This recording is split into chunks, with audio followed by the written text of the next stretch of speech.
Mike Zipser from Fast Forward here, and we have Aliette de Bodard, award-winning writer. And Aliette, why don't you tell us a little bit about your new book?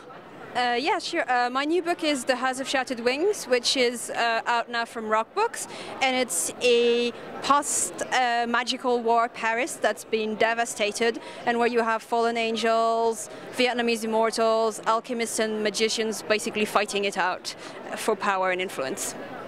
I understand from things you had said at the Nebulas that translations are different and more important in Europe than they are here in the United States. Could you tell us a little bit about that?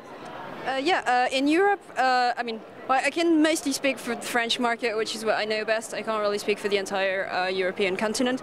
But for starters, there's a lot more translations. I think we translate about 50 to 60% of our books, and I don't have the stats for fantasy and science fiction, but a lot of it is like there's a lot of languages. It's not only English, it's also from Scandinavian countries, from Asia, there's a lot of traffic.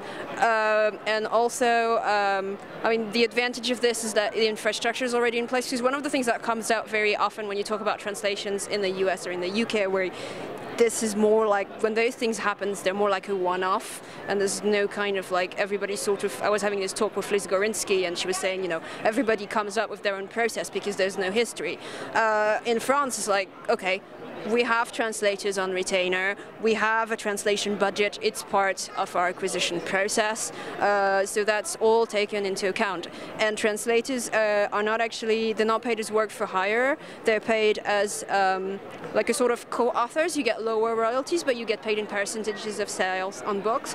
So I have a friend who translates the Game of Thrones books into Spanish, and that works out pretty well sometimes.